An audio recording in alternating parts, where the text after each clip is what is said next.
허리케인 샌디로 인한 피해는 사실 그동안 저는 개인적으로는 그렇게 당해보지 못한 일이었거든요. 우리 교회 성도 여러분뿐 아니라 많은 사람들이 큰 피해를 입었고요. 참 잘 대비하는구나 라고 생각을 했지만 그래도 여전히 하나님의 손이 훨씬 크구나 이런 생각이 정말 들었습니다. 필요한 일도 있었을 것이고요. 토요일날 새벽 예배 때도 말씀드렸습니다마는 그 안에서 의미를 찾고 하나님께서 행하시는 뜻이 무엇인지를 찾는 것이 우리가 지금 가져야 될 마음인 줄 알고요. 어려움을 당하신 많은 분들께 위로하고 격려하는 그런 자세가 우리에게 있길 바랍니다. 특별히 크게 아마 제가 알고 있기로는 제일 크게 그래도 여러 가지 손해를 보신 분들이 지금 비즈니스 하시는 분들인데 우리 배태욱 집사님이나 김시원 권사님 또 이런 여러분들이 지금 계신데 하나님께서 어쨌든 정말 위로하시고 힘주시고 오히려 이 기회가 하나님의 은혜를 누리는 그런 기회가 될 수 있기를 축복합니다. 더불어서 IT에도 사실은 우리가 지금 겪고 있는 것과는 비교가 되지 않을 만큼 큰 피해를 입어서요 많이 마음을 졸이고 있습니다. 탁성 교사님께서 이메일로 알려주신 바에 따르면 산이 무너져 내리고 도로가 유실되고 교량이 파괴되고 해서 지도가 바뀔 정도다 이렇게 표현하셨고요. 그동안에 한성성 교사님 이메일 제가 포워딩 해드렸습니다마는 지진 때보다 더 오래 걸리겠다 복구가. 왜냐하면 지진 때는 사실은 땅이 갈라지거나 이러지 않고 건물들이 다 그냥 주저앉은 거였거든요. 그래서 돌아가시고 희생당한 분들은 많았지만 그럼에도 불구하고 이번에는 여러 가지 자연적으로 이게 복구가 쉽게 되려나 싶은 일들이 많이 있다고 그러고 있고요. 사실은 우리가 지금 돕고 있는 고아원은 오늘까지 연락이 안 되고 있습니다. 대부분 지금 연락이 두절되어 있는 상태고 다행히 저희가 지금 7채 집을 지어드린 배단위 마을은 그나마 홍수 피해가 나지 않아서 많이 감사하고는 있습니다. 고아원들이 연락이 지금 원활하지 않은 것 때문에 마음을 많이 지금 신경 쓰고 있고 탁성 교사님도 차를 갖고 마음대로 지금 다닐 수 있는 그런 환경이 아니어서 여러 가지 어려움을 겪고 있습니다. 그래서 여러분들 정말 진심으로 기도해 주시고 그런 가운데 정말 하나님의 은혜를 발견하고 하나님의 뜻을 발견하는 그런 기회가 되길 원합니다. 오늘 크리스찬으로 어떻게 살아야 되는가를 주제하는 그 주제 중에 오늘 주제는 외식입니다. 그동안에 저희가 기도 열심히 하자, 전도 정말 열심히 하자, 주일 성수 꼭 하고 11조 반드시 하자, 크리스찬으로서 덕 있는 말을 하자, 이런 이야기들을 잘 하자는 걸 그동안에 쭉 우리가 얘기를 했었는데요. 오늘 주제는 하지 말자는 걸 이야기하려고 합니다. 예수님께서 이 땅에 오셔서 정말 놀라운 사랑으로 십자가를 지셨어요. 얼마나 사랑이 많으셨냐면 당시 사람들이 상종도 하지 않는 죄인이라고 여겼던 세리, 창녀 등을 개의치 않고 환영하셨고요. 실제로 사람들이 가까이 하기를 꺼려하던 사람들과 식사하는 것도 즐겨하셨고 병들고 굶주린 자들을 불쌍히 여기셨습니다. 근데 거기서 그치지 않으시고 사실은 부자나 당시 그나마 권세가 있다 이런 사람들과도 거리낌 없는 교제를 나누셨어요. 백부장같이 당시 로마의 지배계급이나 또는 세리장 삭개오처럼 당시 손가락질 받는 죄인이었지만 부자였던 사람, 그런가 하면 공회 회원으로서 당시에 권력도 있고 부자였던 니고데모나 아리마대 사람 요셉같이 그런 사람들과도 교제를 가리지 않으셨어요. 그러니까 당시에 사실은 숫자적으로 가난한 사람이나 병든 사람들이 워낙에 많았으니까 주님은 늘 그런 사람들하고만 같이 가셨던 것처럼 여겨지지만 숫자적으로 적은 것에 비하면 부자나 권세 가진 사람도 별로 거리감 두지 않고 늘 같이 하셨다는 거예요. 공부를 많이 한 사람이나 못한 사람이나 권력이 있거나 없거나 주님 눈에는 다 같이 구원받아야 될 인생이었고 다 같은 죄인이었던 것입니다. 어쨌든 주님은 불쌍히 여기시고 구원하기를 원하셨고 실제로 하나님께서 세상을 이처럼 사랑하셔서 누구든지 믿기만 하면 영생을 얻는 사랑을 베푸신 것처럼 그렇게 모든 이들을 마음에 품으셨어요.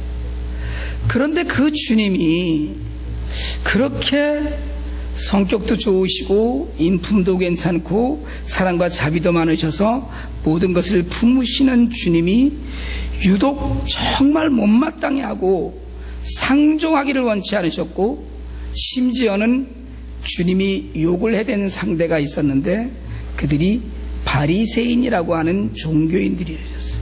뭐 욕만 하셨나요? 저주도 하셨죠.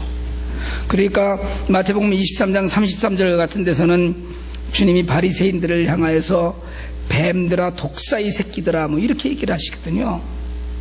이 상상이 가세요? 주님이 독사의 새끼들아 막 이렇게 하고 화를 내시고 이러는 게 뭐 욕설을 거침없이 내뱉으신 거예요. 심지어는 뭐 마태복음 23장 전체가 바리새인들을 저주하시는 것인데 화 있을진저를 반복하시면서 질타하셔요. 주제가 뭐냐면 무슨 간음을 했다거나 도둑질을 했다거나 하나님 경배를 잘못했다거나 이런 것이 주제가 아니고 주제가 외식이었어요. 여러분, 우리가 잘 알다시피 바리새인은 유대인들 중에서도 골수 보수 민족주의자들이었고요, 신앙 지키기를 목숨 걸기듯이 했던 사람들이에요. 하나님을 사랑하는 걸 자신의 목숨을 내놓고 하나님을 사랑했던 사람들이죠. 저는 솔직하게 말씀드리자면 우리가 바리새인 10분의 1만큼만 믿어도 좋겠다고 간절히 소망하고 있어요. 지금도 종교적으로 열심히 차고 넘치는 사람들이었어요. 근데 그럼에도 불구하고 그렇게 열심히 바리새인들을 주님은 독사의 새끼라고 하고, 바리새인들은 또 그토록 목숨을 걸면서 갈망해온 진짜 메시아가 오셨는데 못 박아 죽여요. 그 근거가 외식이었거든요. 그러니까 바리새인 이퀄 외식이에요. 그럼 왜 외식이 이렇게 문제인가? 이 문제를 풀면 우리가 주님께 심하게 욕먹거나 야단맞을 일 대부분은 피하지 않을까 싶어요. 외식이 뭡니까? 외식. 밖에 나가서 돈 내고 밥 사 먹는 것 외식이잖아요. 바깥 외자에 밥 식자 써서. 맞아요? 그러니까 외식을 좋아하는 분들이 있고요, 외식 싫어하는 분들이 있고 뭐 그래요. 근데 여기서 얘기하는 외식은 밖에서 밥 먹는 일이 아니고 박 외자에 꾸밀 식자예요. 그러니까 겉으로 꾸민다는 거예요. 다시 얘기하자면, 간단히 얘기하면, 우리가 잘 아는 이야기로 얘기하면 외식은 위선이고요, 외식하는 자는 위선자입니다. 그런데 여러분, 꾸민 거라는 건 무슨 얘기냐면 겉과 속이 다르다는 거거든요. 외식을 이야기하는 그 히파크라시나 히포크리시라고 하는 이 단어는 가면을 쓴 배우를 지칭하는 데서 유래했다고 그러는데 겉과 속이 다른 거예요. 근데 여러분, 대단히 죄송하지만 겉과 속이 다르다 이러면 우리는 모두 다 외식하는 가운데 있어요. 여러분, 솔직하게 말씀을 한번 해보시죠. 우리가 겉과 속이 얼마나 다른가. 학교 가기 너무 좋아하는 애들 거의 없습니다. 제가 이번에 보니까 수요일까지 학교 안 가는 동네들이 많더라고요. 어제 저녁에 뭘 찾아보니까 수요일날까지 승은이네 학교가 학교를 안 간대요. 그래서 승은이들은 제가 얘기를 했죠. 승은아, 수요일까지 학교를 안 간대. 그랬더니 야호! 이러더라고요. 그런데 학교 가잖아요. 그 외식하는 거예요. 교회에 안 나오면 목사님 하도 전화하고 난리를 쳐서 할 수 없이 아유 내가 귀찮아도 잠깐 나가서 때우고 와야지 이러고 나오는 분들도 있잖아요. 사실은 없어요? 여러분은 정말 예배를 꼭 드리고 싶어서 나오신 분들이죠. 아멘 하신 분만 복 받으시길 바랍니다. 억지로 나와요. 억지로라도. 외식입니까? 진짜 일하기 싫은데 목구멍이 포도청이라고 먹고 사는 문제라고 억지로 해요. 외식이라고 그래요? 겉과 속이 다른데 외식 아니잖아요. 그냥 그건 성실한 거 열심히 하는 거예요. 학교는 별로 가고 싶지 않지만 그래도 내가 가서 공부를 해야지 어떡하겠느냐. 국가의 장래를 내가 짊어질 사람인데 뭐 이렇게 하고 지금 나가는 건 외식이 아니고 속은 쉬었으면 좋겠는데 그냥 나가자. 그걸 그냥 우리는 참 성실하고 열심히 해 이렇게 얘기해요. 꼴보기 싫은 인간 있어요? 저 인간은 왜 오늘은 어디 안 다치고 또 여기 나왔어? 뭐 이러고 싶은 사람이 있습니다, 사실은. 그런데 그냥 그 앞에서 웃는 거예요. 외식이죠, 사실은. 위선일 수 있죠. 그렇지만 신앙적으로나 인격적인 차원에서 보면 자기가 싫은 것을 참아내는 것 우리가 인내라고 그래요. 속은 싫은데 그냥 해보자는 거예요. 인내라고 그래요. 겉과 속은 다르지만 그래도 웃고 참고 견디면서 하는 것, 우리가 인내를 갖고 열심히 한다. 그걸 외식이라고 이야기하지 않습니다. 이렇게 따지면 외식은 그냥 겉과 속이 다른 게 아니에요. 종교적인 의미에서 외식을 우리가 이제 판단해야 되는데요. 정말 겉으로는 아주 경건하고 종교적인 인물처럼 보이지만 안으로는 그 종교의 참된 정신하고는 거리가 먼 어긋난 사람, 이걸 외식하는 사람이라고 그래요. 예수님께서는 의식적이든 무의식적이든 참된 마음이 아닌 그저 겉으로 종교적인 채 하는 자를 외식으로 보시고 비난하신 것이에요. 어느 장로님이 무명으로 헌금을 하셨어요. 평소와 달리 조금 많은 돈이니까 글쎄 그걸 왜 무명으로 하셨는지 모르겠는데 알만한 사람 알겠지 아마 하고 그걸 하셨는데 그런 거를 이렇게 회계 집사나 뭐 재정부장이나 이런 분들이 아이고 세상에 어떤 장로님이 얼마나 헌금을 해서 뭐 이러고 좀 자꾸 떠벌려주면 좋겠는데 얘기를 안 하는 거예요. 그러니까 아무도 칭찬하지 않으니까 자기가 이제 말을 하는 거예요. 내가 사실은 교회에 뭐가 필요하다고 그래서 얼마를 헌금했지 뭐 이렇게 하고 이제 얘기를 하는 거예요. 근데 그렇게 얘기를 하는데도 목사가 안 알아주니까 그럼 뭐 목사님이 좀 알아주고 아유 뭐 장로님이 헌금을 많이 하셨대 뭐 이렇게 하고 좀 칭찬이라도 하든가 지나가는 말로라도 치하를 해야 되는데 안 하니까 장로님 부인 권사님이 전화를 해서 목사님 사실은 우리 장로님이 얼마를 헌금했는데 뭐 이러고 그러는 거예요. 그게 외식이에요. 교회는 받아서 잘 썼겠지만 하나님은 안 받으신 돈이에요. 외식이에요. 드러내고 싶은 것, 칭찬받고 싶은 것. 여러분들은 안 그러시겠지만 저는 옛날에 그런 적이 있었어요. 조금 헌금할 때는 그냥 무명으로 하다가 액수가 좀 많은 날은 이름 쓰고 싶다. 그렇지 않아요? 여러분들은 전혀 오늘 얘기를 하는데 얼굴에 동요를 안 하시는 거 보니까 여러분 기도할 때도 그래요. 목사님들도 엎드려서 새벽 예배 때 엎드려서 기도하다가 일어나려고 그러는데 성도가 아직 있는 것 같은 기척이 있으면 더 엎드려 있는 거 그거 외식이에요. 그거 볼 거 없습니다. 그거 기도 하나님이 받지 않으셔요. 그 시간에 다리만 저리지. 에? 남들이 다 그러잖아요. 굉장히 목사가 그런다니까 굉장히 통쾌하게 웃으시네. 헌금할 때, 물론 우리가 연말에 세금 보고서도 만들고 이제 이러니까, 그 통계 내고 이러니까 사실은 헌금할 때 이름을 쓰시는 것도 좋고 하지만 이름을 쓰든 안 쓰든 아무 상관없거든요. 근데 문제는 그 안에 하나님과 성도들이 좀 알아줘야 된다는 마음이 있으면 외식이고, 그런 마음이 없으면 진실이라는 기준이 된다는 거예요. 예수님께서는 사람에게 칭찬받으면 자기 상 이미 받은 것이다. 이렇게 말씀하시거든요. 천국에서 받을 상 없다. 여기서 나 칭찬받으면 그래서 사실은 남들이 알게 모르게 뭐 이렇게 얘기하기도 해요. 심지어 우리가 마태복음 6장 16절에 보면 금식 기도할 때 외식하는 자들처럼 얼굴에 슬픈 기색 띠지 말라고 하셨거든요. 금식 기도 열심히 하고 있다는 걸 금식 기도를 열심히 하는 게 아니라 그게 보이는 거예요. 보이고 싶어서. 제가 너무 기가 막힌, 여러분 혹시 앞으로 담임 목사님을 정빙하거나 고를 때 세상에 자기 이력에다가 금식기 40일 금식기도 3회 이런 걸 쓰신 목사님이 있더라고요.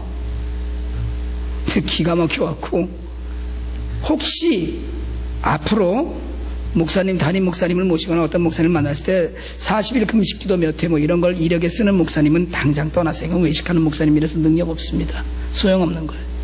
정말이에요. 박사학위 받은 목사님들 많이 계시죠. 저 목사 이름 뒤에다 꼭 PhD나 무슨 D 이거 쓰고 싶어 하는, 그냥 자동적으로 그걸 써야만 되는 자리가 아닌데 그걸 쓰고 싶어 하는 목사님 계시면 조금 한 번 더 생각해 봐도 돼요. 저는 박사 아니어서 이런 얘기 함부로 할 수 있거든요. 그건 어쨌든 한 번 더 생각해 보셔도 돼요. 여러분, 금식기도 하실 때 한다고 얘기하세요. 그리고 무슨 제목을 놓고 내가 금식기도를 하는지 알려주셔서 함께 기도하세요. 그리고 혹시 금식기도를 남들이 하는 걸 모르고 있었는데 혹시 누가 그때 하필 밥 먹자고 이러면 내가 금식기도해서 밥 못 먹어 이렇게 얘기하세요. 다만 내가 이거 기도를 이렇게 많이 하는 사람이라는 걸 남들이 알아야 된다. 이걸 품고 있는 게 외식이라는 거예요. 헌금도 여러분 힘을 다해서 많이 하시길 바랍니다. 하나님 아셔요. 하지만 내가 헌금을 이만큼 하는데 남들이 알아줘야지 되면 하지 마세요. 그게 외식이에요.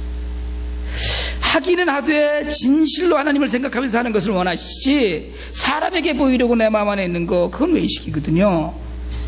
그러니까 성경에서 이야기하는 외식하는 자란 종교적인 가면을 쓰고 난 거룩한 거예요. 여러분, 사실은 주일날 교회 안에 있는 사람들은 다 거룩합니다. 다 거룩해요. 주일날 교회에 와서까지 깽판을 치고 못되게 굽는 사람들은 거의 없거든요. 그러니까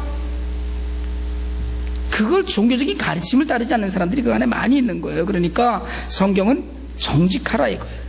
정직하게 행하되 그 안에서 나를 드러내는 마음이 아니라 진정으로 하나님 백성이 돼서 하나님만이 영광 받으셔야지 그런 헌신의 마음을 품으라는 거예요. 우리가 IT 선교를 하는 걸 남들이 다 압니다. 흔히 우리 교회를 두고 어떤 분들이 사이즈에 비해서 이런다 소문났다 이렇게 얘기를 하는데, 여러분, 저는 더 많이 알리고 싶어요. 신문에도 더 많이 났으면 좋겠습니다. 정말 신문에 크게 한번 나니까 우리가 감당할 수 없는 부분을 큰 교회에서 그 신문 기사를 보고 와서 돕고 있잖아요. 그러니까 저는 그럴 수만 있다면 매일 신문에 나가고 싶어요. 기사가 났으면 좋겠어요. 그게 제 마음 안에 있어요. 그렇지만 전 자신 있게 그게 외식이 아니에요. 더 많이 전파되고 더 많이 알아서 IT를, 고아들을, 집 없는 사람들, 굶는 사람들을 도와주면 좋겠어요. 그러니까 어디에 마음을 두는가, 자기 잘난 척하는 데 마음을 두는가, 하나님 나라의 확장에 마음을 두는가가 바로 외식을 판단하는 기준이에요. 다만 그런 경우에 제가 많이 조심하려고 하죠. 가끔 저도 그런 소리를 퍽퍽 해야 되더라고요. 우리는 그만큼 하는데 니는 교회 크다고 뭐하고 있냐, 이런 얘기를 가끔 하더라고요. 이게 좋은 건 아니에요. 그러니까 이만큼 하는데 그거 하나님이 받아주시고 많은 사람들이 동참했으면 좋겠다. 여기까지면 감사하고 은혜로운 일이고, 그래도 내가 이만큼 하는데 누가 좀 알아줘야지, 이건 외식하기가 쉽다는 거예요. 뭐든지 어쨌든 여러분 선한 일을 열심히 해보시고 남들에게 보이려고 하는 게 아니라 하나님께 순종하면서 살 수 있도록 여러분 봉사도 열심히 하세요. 선교도 열심히 하시고 정말 나누고 섬기는 일, 헌금도 다 열심히 하는데 마음속에 남들이 좀 알아줘야 되는데 요거를 이런 생각이 있으면 중단하세요. 그건 안 하는 게 훨씬 나아요. 그거 해놓고 괜히 마음속에 그래갖고 주님으로부터 독사이 새끼들아 이런 소리 들으면 그 완전히 김 빠지는 거거든요. 그건 혼이라는 거예요. 그러니까 신실하다 우리가 이렇게 얘기하는 건 하나님께 신실한 것이고, 순종은 하나님의 뜻을 따르는 것이거든요. 기독교 신앙은 뭡니까? 나는 죽고 오직 예수만 사는 거거든요. 나는 낮아지고 하나님의 영광이 나타나는 건데 여기에 내가 개입돼서 내가 영광을 가로채는 것, 이게 외식이에요. 그러니까 정말 하나님이나 사람을 속이려고 하는, 위장하려는 자신의 인격을 가장하는 거예요. 마가복음 9장에 주님이 변화산에 올라가셔서 엘리야 모세와 함께 이렇게 변화돼서 거기서 또 우리 베드로 형님이 헛소리 하잖아요. 여기다 초막새 찍고 여기서 그냥 사십시다 이렇게 하고, 그런 사건이 있고 난 다음에 주님이 산에서 내려오셨어요. 근데 내려와서 보니까 제자들이 있는데 막 사람들이 잔뜩 모여서 웅성웅성대고 논쟁을 하고 있는 거예요. 근데 내려와 보니까 귀신 들린 아들을 고쳐달라는 어느 아버지의 청을 제자들이 들어주질 못하고 있었어요. 그러니까 제자들한테 와서 얘 귀신 들렸는데 좀 쫓아내주세요 이랬는데 못했어요. 그러니까 아이 아버지가 아이를 데리고 예수님께 와서 이 제자들 못했는데 좀 해주십시오 이랬더니 예수님께서 믿는 자는 능하지 못하면 없느니라 하시고선 단번에 귀신을 쫓아내 주셨어요. 그리고 제자들이 주님께 물어봤거든요. 왜 자기들은 귀신을 내쫓지 못했나? 주님이 대답하신 말씀이 뭐냐면 기도 외에는 이런 종류가 나갈 수 없느니라. 딱 이렇게 얘기를 하셨어요. 기도하지 않으면 이건 안 나가지 않는다. 근데 여러분, 여기서 우리가 하나 생각할 건 제자들이 기도 안 했겠어요? 귀신 쫓으라고 기도 안 했겠어요? 하나님 힘을 주시고 귀신아 물러가라고 기도 안 했겠어요? 더구나 이 제자들이 지금 이게 마가복음 9장의 사건인데 마가복음 6장에 가면 그 앞에서는 권능을 받아서 귀신을 쫓아내고 병든 사람들을 고치는 일을 둘씩 짝지어서 동네마다 돌아다니면서 했던 적이 있었거든요. 그러니까 뭐 웬만한 귀신 내쫓는 일이야 얼마인지 할 수 있었을 텐데 안 된 거예요. 분명히 기도했고. 여기서 우리가 제자들이 한 기도를 생각해 볼 필요가 있어요. 주님이 오셨을 때 그들은 기도하고 있었던 것이 아니고 논쟁하고 있었어요. 여러분, 진실로 기도하는 사람은 논쟁하지 않습니다. 내가 옳고 네가 틀렸다 이런 얘기 하지 않아요. 그냥 기도하지.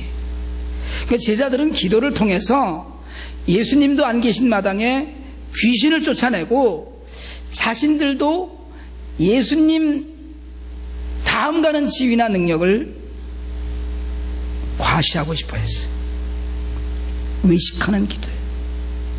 여러분, 외식하는 기도, 외식하는 예배, 외식하는 봉사, 외식하는 선교, 외식하는 헌금, 외식하는 구제는 생명을 살리는 능력 없습니다. 남에게 보이기 위해서 하는 모든 것은 물론 하나님께서 받으셔서 무엇이든지 다 쓰시는 하나님이 쓰셔서 선하게 바꾸시고 영향을 주시긴 하실 수 있겠지만 그것 때문에 직접적으로 사람을 살릴 수 있는 능력은 없어요. 외식이니까.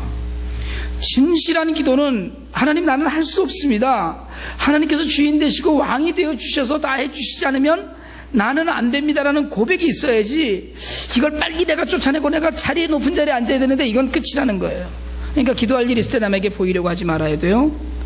다른 이들 앞에서 자신을 나타내려고 내가 누군데, 이건 예배도 마찬가지. 자발적으로 참여하지 않는 예배는 외식이에요. 제가 오래전에 예배를 안 나오는 성도가 있으면 그날로 집에를 느닷없이 찾아가고 그랬거든요. 근데 어느 날 어떤 분이 그러더라고요. 뭐 남들한테 보이려고 하는 것도 아니고 뭐 이런 얘기를 하더라고요. 외식이에요. 예배조차도 우리의 외식일 수 있어요. 바리새인들 그랬거든요.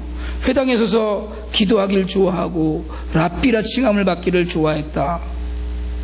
물론 여러분 아까 말씀드렸지만 외식이 아니라 좀 힘들고 어려워도 책임감 때문에도 예배에 나와야 되고, 오늘 정말 몸이 좀 아파서 하루만 푹 좀 쉬었으면 좋겠는데도 나와야 돼요.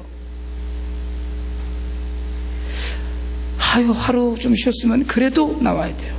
여러분 그렇게 하세요. 몸이 힘들어도 나오시고 좀 그렇게 하세요. 오늘부터 썸머타임 이제 끝나서 신체 리듬상 당분간은 아침에 좀 일찍 일어나는 게 쉬워지거든요.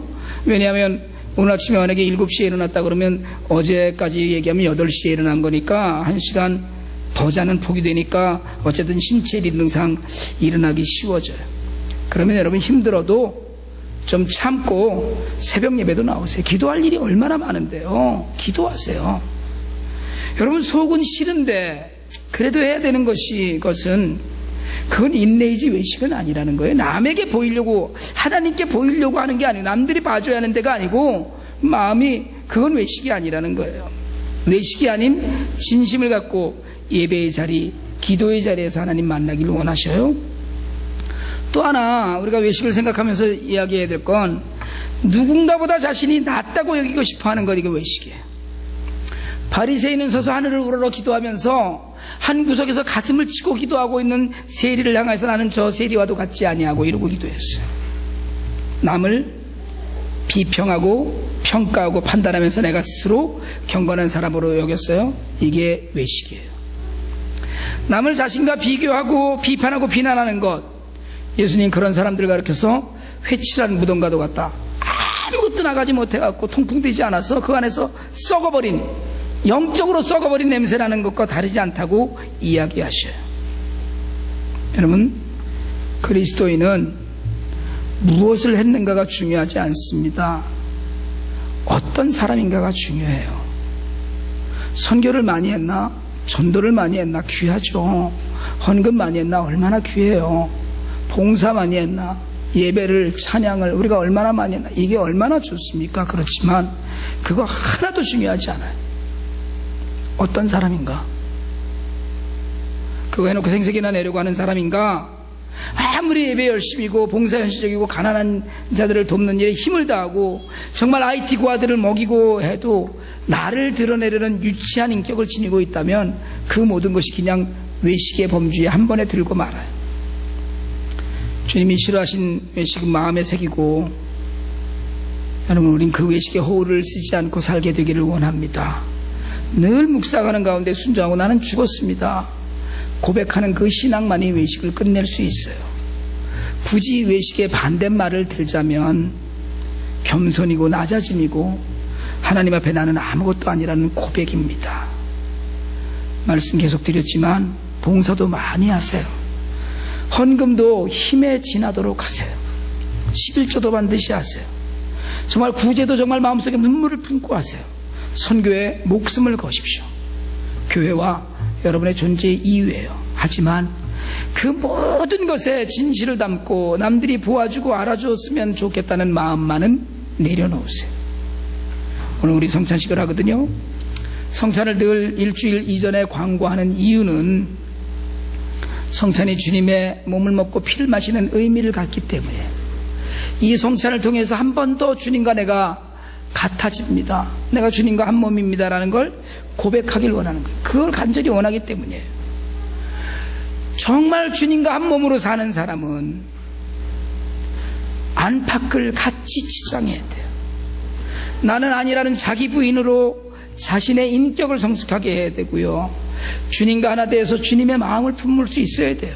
그냥 성찬에서 빵을 띄고 정말 포도주에 디핑하고 이것만으로 끝나는 것이 아니라 정말 내가 주님과 하나지 하는 그런 마음이 있어야 된다는 거예요. 우리가 바리새인들처럼 열심을 내어도 그 중심에 나를 알아주어야 하는, 주었으면 하는 마음이 있는지 없는지, 이게 우리를 결정해요. 오늘 우리에게 주신 본문 주님의 말씀이에요. 입술로는 하나님을 경배해도 마음은 하나님과 멀어져 있고, 하나님의 뜻은 알지만 그보다는 사람의 뜻, 사람의 생각을 먼저 생각하고 따르는 자가 외식하는 자입니다. 여러분, 겉으로 드러내고 싶어하는 어떤 것도 티끌만큼이라도 남기지 않고 내려놓고 정말 진정으로 크리스찬 라이프를 살아서 주님으로부터 칭찬받고, 사람들로부터, 여러분 사실은 사람들이 다 압니다, 마지막에 칭송받는 참다운 그리스도인으로 살기를 원합니다. 주님은 다 아셔요. 사람 눈치 보지 마세요. 주님은 내 속을 정말 속속들이 다 아십니다. 기도드리겠습니다.